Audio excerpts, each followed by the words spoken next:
on. I gotta show you the thing.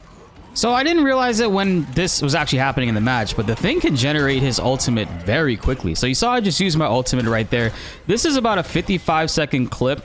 Well, against bots, of course, because the test servers are whatever. But I didn't realize just how quickly this dude can get his ult back. Just off of his regular melee attacks and also his right clicks. If his right clicks are hitting multiple people, you can get back almost 5% per each one if you hit multiple targets at the same time. Look, we're already back over to 68% since this has actually been going off. And I mean, hey, it's a pretty good ult. It doesn't do insane amounts of damage, but the amount of CC it offers, especially in big team fights like this, when things are going crazy in overtime, you're going to see his ultimates pop up more than once, actually. It's kind of wild I was able to get it off in less than a minute. That was probably, actually, yeah, this is the end of the match right here. A little less than 50 seconds, to be honest. Special thank you to Marvel Rivals for giving me early access to test out the Thing and Human Torch a few days before the big update. The Thing is a 1-star difficulty character with a very easy kit to pick up and play, which is generally good, and I think this will make him a very strong pick in really any team comp, because in situations where you may need a second tank, generally anyone can pick him up and do well. Similar to Thor, I think he's a strong tank in his own right, but will excel in comps where he is not the main tank. It's not impossible to solo tank with him, but his E-shielding ability being used to cover a fellow tank, let's say, in a melee range to stay in the action, with let's say a Magneto who could also apply shields, the damage reduction altogether goes a really long way. It's also really solid to get in and get out. His damage isn't bad by any means, it's pretty moderate. It's not like Thor, for example. Thor can rack up some crazy damage, which I'm really excited for his buffs, but I still think Thing is a solid pick. Not to mention his CC capabilities, his strong passive, which allows him to not get generally CC'd. There's a lot to love. So guys, here is the Thing. So usually in the gameplay trailers, you don't get to see what their passives are. You kind of see it in the background, but it's kind of hard to showcase this without really knowing it. But if you look in the bottom right, Unyielding Will, he's immune to launch up and knockback and other displacement effects. Weirdly enough, I thought this meant generally all CC, but not necessarily. For example, I was playing against a Namor, and he was able to actually knock me down for about the same amount of duration as he can for other players. So there are some things that will still affect him. Now, this doesn't mean he's totally immune to Wolverine. As a matter of fact, I could see some situations where for Wolverine characters, it might be more beneficial for them to target the Thing, because if he tries to dive in on him, you'll see he doesn't pick him up. He can't pick him up and take him around, but he immediately goes into his berserk slashes, which if you're playing against a team and their Thing is surrounded by the rest of them, you can kind of just get in there and just immediately start slashing this up and just let Wolverine slash up everybody around him. The main thing is he can't be picked up, lifted up in that way. Unfortunately, he does hard counter Wolverine's ultimate, though. You don't want to, if you're playing as Wolverine, you don't want to be trying to pick him up and toss him into his teammates. It's just not going to work that way. Just like a lot of characters, he's a punch-walking type of character. It's his one jab is actually 2 hits. So you hit one, and then it pauses, hit one, pauses. So it's a double hit, which can be pretty strong and provide some pretty solid damage overall. I think that a decent combo that'll work against squishies is to let him punch twice, and then one right click, and that should KO generally any healer or somebody that's about 250 or less HP in most encounters, right? You could also mix this up as well. You can start off encounters with his right click. Originally, I thought this was going to have a cooldown. It doesn't. It takes about 3 to kill a squishy opponent again, but you could always, like I said, weave this in between as you're like in team fights, and this is really a good option in team fights because you can hit multiple people with this that are nearby each other. And just to show you guys the range again, his right click can reach about that far. His max distance is about here. Yeah, and I mean, he moves a little bit forward when he's doing it too. And defensively, if you're in a situation where your shift is down, you can't sprint out of there, there's no teammates around you, or your E is on cooldown, I mean, his right click does give you a little bit of a shield, and it can help you survive some encounters, or at least stall out until your teammates come back around. It's 50 shield HP, and it can help out, but incredibly situational. You're going to want to use this to generally kind of jump away from teams. Don't look at them while you're doing this. If you're trying to get out, use this to kind of just position yourself and pull yourself out of there closer to your teammates as much as possible, at least until you can use your E to get closer to them and stay as safe as possible. So if you line it up right, you'll be able to hit both targets in front of you or generally around you. But if you're within the body of another player, you can generally hit everybody around you as long as you have it aimed up. It secured me a decent amount of kills. He's surprisingly getting a lot of last hits on enemies, and I think it's one of the more stronger elements of his kit because of how much people he can actually target with this. Up next, we got to talk about the sprint. The thing will actually get a 5-second charge sprint, which is kind of hard to control. You can't control it with your mouse, or you got to control it with the movement keys, and it's not as swift as you would think it would be. So let's actually, I mean, which is pretty balanced, because if it didn't, if you were able to control it with the mouse and let's say move left and right really quick, I think it would be probably one of the best moves in the game.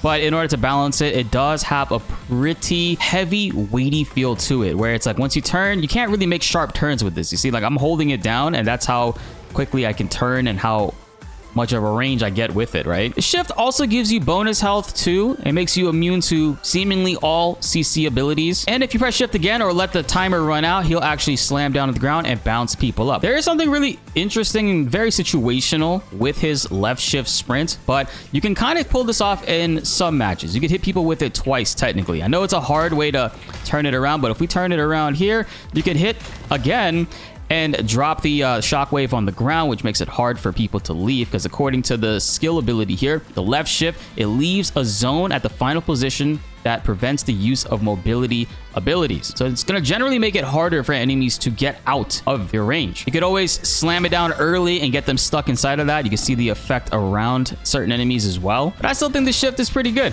I oftentimes will try to like hit people with it twice, try to get as much damage and use out of it as I can, because I mean, it does have a pretty long cooldown.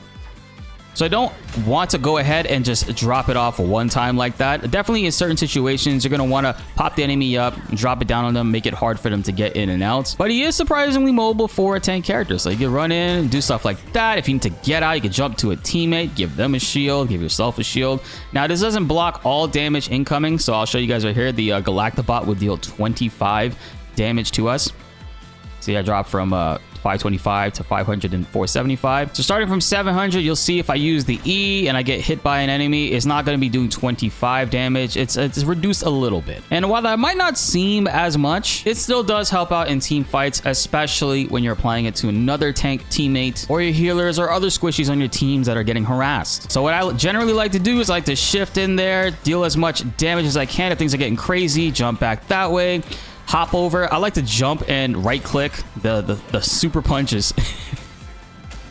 Feels pretty good, man. And then you always have the ability to use the E to get in and out. It's about this range right here. So you'll see you'll jump the full length depending on if there's any obstacles in front of you. I have noticed that if there's like stairs in front of you or even a payload as well, you're going to want to kind of jump up and get over those before you use the E, because it can oftentimes get you trapped and you don't go the full distance and only the shield will apply to you. You do have 2 charges of it, but you can't use them back to back, which I was thinking that you would be able to. Like I can press E here and then I can press E again over there, but not really. It's a 3-second cooldown before you can press it again, but the charge is there. 6 seconds if you use both of them, and they're both down at the moment right there. Whereas if you are full on charges and you use it once, it's only a 3-second cooldown. Now his ultimate, bro, is clobbering time. This actually has multiple uses, which I really do appreciate.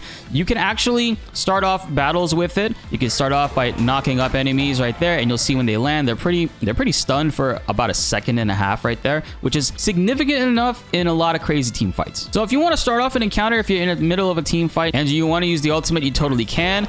Pop them up, and while they're stunned, instead of going for damage, you can kind of bounce them up again, slam them down. Continuously do this to harass opponents and enemies. You can absolutely use it that way. Or if you guys want, depending on the situation, of course, because you can mix and match it, you could go in with the shift. Say you hit the enemies up, you slam them down, you can get into a position to launch them back up again. Obviously much quicker than that, and depending on where the enemies are grouped up, it will be very different. But Thing has a lot of CC to his kit, man. It's a very solid sequence of moves. I mean, you can start off a fight right there. They're stunned up, launch them up. If you turn back around, get back on them quick enough to launch that down and make it so that they can't get out. There's a decent amount of stuns if used properly. And of course, in between all this, you're going to want to be dealing damage because he has decent damage and you're going to only be helping out the team the more you utilize that, of course. But in general, I think that he's a very solid pick. I think he's going to do extremely well. I do think it's funny that this shit actually goes quite far. the fact that it reaches all 3 of these team members right there, you can fully stun them, get your team a significant amount of time to rack up some serious damage and secure some kills. But you kind of want to make sure you call it out. You don't want to be using his ultimate raw just like that without telling your teammates. You tell your teammates, hey, I got an ult ready. I'm the thing. I got an ult ready. I'm going to use it at this moment. So this way you guys can coordinate and secure a significant amount of kills. I think it's a general thing you're going to want to do, not just playing as the thing, but everybody else too. But it's just, this is so valuable with how long this stun lasts, man. And then you got your shift going up right there. Sprint around. You can throw them back up, man. This character is pretty solid, I think. Puns intended. So when it comes to combos for the thing, you're kind of limited on what you can do. However, a pretty solid one that you can utilize to pretty much delete healers is you're going to go in with this right click and immediately punch and then cancel the punch with the shift. So we're going to go right click, punch, cancel the shift, and then just stay on them like that. And you can even punch one more time with the Haymaker because remember, it has no cooldown. So again, we go right click, one punch, double shift. You can also right click immediately if they're trying to run away, because in a lot of situations healers are going to be backing up away from you, trying to get out of the situation that you're putting them in. Could also do it at range too. Remember, this thing actually brings you into the enemy. So you can right click, punch once, double shift, punch again, go straight into the Haymaker. The tracking on this is pretty good. Even if you're standing about this far right here, you'll move up and get to them. So there's never really too far of a gap for the enemy. Just keep on getting up to them in that way. You could also be very annoying and just right click to Q. Punch again. Oh god, that's gonna be frustrating for healers, especially with how fast he generates his ultimate in regular combat. Insane character pretty much. And against tanks you can kind of expect the old punch a couple times. You're not really going to be deleting other tank players quickly. You're gonna have to slow them down, stun them a lot, and just invoke a lot of CC for your teammates. Dash in, sprint, you can go crazy with his ultimate, and you couldn't even see him drop from that. Oh my god. The ultimate is pretty good. I think it's probably the best thing about his kit, and it feels like he gets it back at a decent rate to be able to use it multiple times to defend and also to generate some offense, I think. Comment down below if you guys want to see how to use Human Torch, because it is still a couple days until those characters are available publicly for everybody to play. Be sure to like the video if you enjoyed and subscribe if you are new. More Marvel Rivals videos on the way and you don't want to miss them. My name is BltzZ, and thanks for watching.